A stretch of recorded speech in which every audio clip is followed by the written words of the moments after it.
नमस्कार, मैं मुमताज अब्दुल निल्लड़का और आप देख रहे हैं टीवी द्वापरा।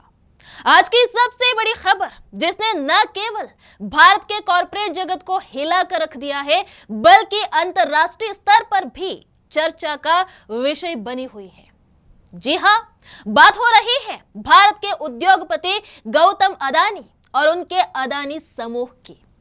न्यूयॉर्क से आई ताजा रिपोर्ट ने एक बार फिर अदानी समूह को सवालों के घेरे में खड़ा कर दिया है। आरोप है धोखाधड़ी और रिश्वत के।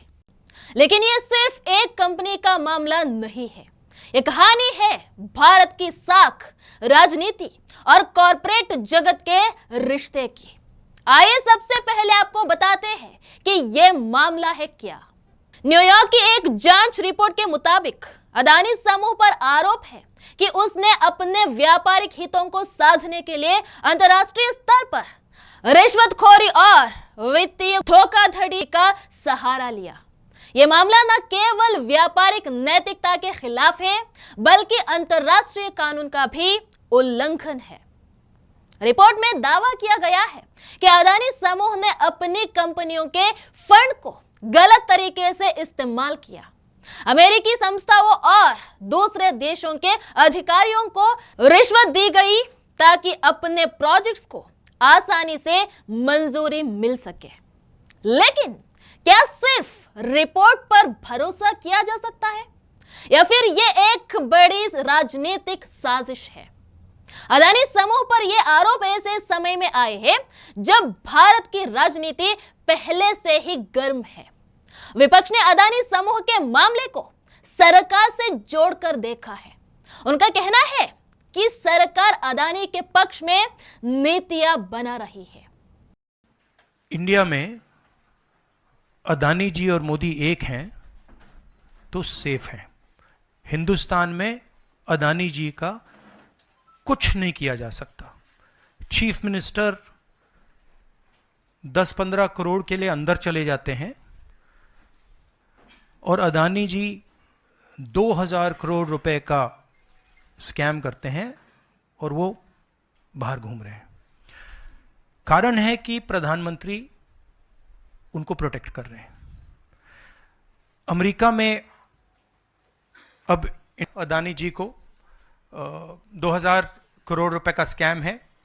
हिंदुस्तान में उन्होंने क्राइम किया है, अमेरिका में क्राइम किया है। ये अमेरिका के इन्वेस्टिगेशन ने कहा है, मगर हिंदुस्तान में अदानी जी के खिलाफ कुछ नहीं हो रहा। और ये हम मांग बहुत दिनों से कर रहे हैं। अदानी जी का अरेस्ट होना चाहिए, आज अरेस्ट होना चाहिए। राहुल गांधी समेत कई विपक्षी नेताओं ने अदानी समूह पर पहले भी गंभीर आरोप लगाए हैं। उनकी मांग है कि इस मामले की स्वतंत्र जांच होनी चाहिए। लेकिन यह सवाल उठता है कि क्या यह आरोप राजनीति से प्रेरित है? क्योंकि अदानी समूह का तेजी से बढ़ता हुआ व्यापार एक आर्थिक चमत्कार माना जाता है। अदानी का पक्ष क्या है? अदानी समूह ने इन आरोपों को सिरे से खारिज कर दिया है। उनका कहना है कि ये सब बेबुनियाद और झूठी खबरें हैं जिनका मकसद उनकी छवि को खराब करना है। अदानी समूह का दावा है कि उनके सभी व्यापारिक लेना देना पारदर्शी है और उन्होंने कभी किसी भी कानून का उल्लंघन नहीं किया। लेकिन क्या सिर्फ बयान देने से बात खत्म हो जाती है? यह भी ध्यान देने की बात है कि जब जब अदानी समूह ने नई ऊंचाई छुई तब तब उनके खिलाफ आरोप लगाए गए। तो क्या यह आरोप एक अंतर्राष्ट्रीय साजिश का हिस्सा हो सकता है? इस पूरे मामले में एक और बड़ा सवाल है भारत की अंतर्राष्ट्रीय साख का। अदानी समूह सिर्फ एक कंपनी नहीं है, यह भारत के आर्थिक विकास की एक पहचान है। अगर इन आरोपों में सच्चाई पाई जाती है तो इसका असर भारत की अंतर्राष्ट्रीय छवि पर पड़ेगा। विदेशी निवेशक भारत में निवेश करते वक्त 2 बार सोचेंगे। लेकिन क्या केवल अदानी के नाम पर देश की साख को खतरा है? या फिर यह हमारे सिस्टम में सुधार की जरूरत को उजागर करता है? विपक्ष लगातार अदानी मामले पर सरकार को घेर रहा है। उनका कहना है कि सरकार अदानी समूह को बचा रही है, लेकिन सरकार का रुख स्पष्ट है। उनका कहना है कि कानून सबके लिए समान है और जो दोषी होगा उसे सजा जरूर मिलेगी। लेकिन क्या सरकार वाकई निष्पक्ष तरीके से जांच करवा पाएगी या फिर यह मामला भी अन्य बड़े मामलों की तरह टंडे बस्ते में चला जाएगा? अब बात करते हैं उन सवालों की जो हर भारतीय को पूछने चाहिए। क्या भारत के कॉर्पोरेट जगत को पारदर्शिता की नई परिभाषा नहीं चाहिए? क्या सरकार और कॉर्पोरेट जगत के बीच रिश्तों को पुनर्भाषित करने की जरूरत है?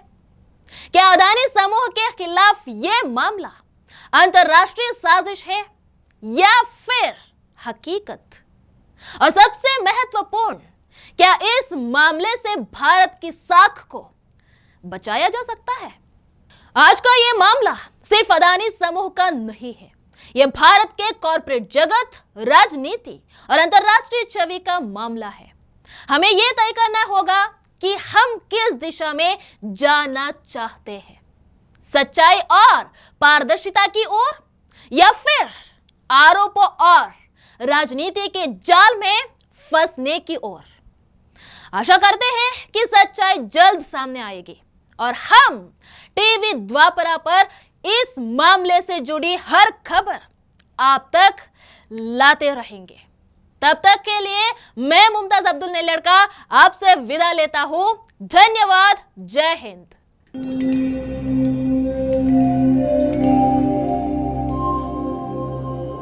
टीवी द्वापरा, संभवामि युगे युगे।